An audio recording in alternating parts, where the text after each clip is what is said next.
સામાન્ય રીતે કલેક્ટર ઓફિસનું કામ અથવા તો સંલગ્ન ઓફિસનું કામ સરકારી કચેરીમાંથી જ થવું જોઈએ. એક કોઈ બિલ્ડરે નાયબ મામલતદારને બોલાવીને ત્યાં સૂચના આપીને ત્યાં ચર્ચા થઈ ત્યાં બહાર થઈ આ માહિતી આપણી આગળ આવી. ત્યાર પછી એમની વિશેષ ઇન્કવાયરી કરવામાં આવી. વિશેષ ઇન્કવાયરીના અંતે પ્રાથમિક રીતે આપણને જાણવામાં આવ્યું કે નાયબ મામલતદાર ત્યાં ઉપસ્થિત હતા. આ કિસ્સાની અંદર કોઈ પણ કામ માટે નાયબ મામલતદાર કોઈ વ્યક્તિગત રીતે એમને મળવા જાય એ બાબત બિલકુલ ચલાવી લેવામાં ના આવે. આ બાબતે એમની સામે આપણે કાર્યવાહી ઇનિશિયેટ કરી છે. સૌથી પહેલાં તો આપણે એમને ફરજ મોકૂફ કર્યા છે અને ત્યાર પછી એમના વિરુદ્ધ આપણે તપાસ કરીને એમાં જે શિક્ષાત્મક કાર્યવાહી કરવા પાત્ર છે કાર્યવાહી પણ ચાલુ કરીશું. અને સાથોસાથ કોઈ પણ પ્રકારની ફરિયાદ અથવા રજૂઆત હોય એ સીધા આપણે અધિકારીને કરી શકીએ છીએ, કલેક્ટરશ્રીને કરી શકીએ છીએ અને એમનું નિરાકરણ યોગ્ય રીતે આવશે.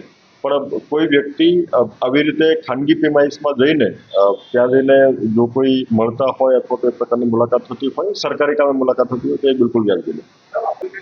સિંધરોટની બિનખેતી માટેની ફાઇલ હતી. સિંધરોટ ગામનું રેકર્ડ જે મહીસાગરમાં પૂર આવ્યું ત્યારે 1979માં એ પૂરમાં નષ્ટ થયું છે. આમના કારણે આ ગામની અંદર બિનખેતીના પ્રશ્નો ઉપસ્થિત થાય છે. મારી આગળ જ્યારે રજૂઆત આવી ત્યારે વિગતવાર એમની સરકારમાં દરખાસ્ત પણ કરી છે અને એમનું યોગ્ય નિરાકરણ આવે એનો પ્રયત્ન કર્યો છે.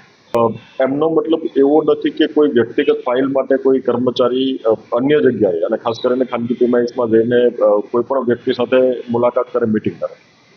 બાકી આ ગામનો જે પ્રશ્ન છે બિલકુલ જેન્યુઅન છે અને એમના નિરાકરણ માટે અમે પ્રયત્નો કરી રહ્યા છીએ કે ગામનો બિનખેતી અથવા તો અન્ય પ્રકારના વિકાસકી પરવાનગી માટેની એમની જે અગવડો છે એમનું સુચારુ રીતે નિકાલ.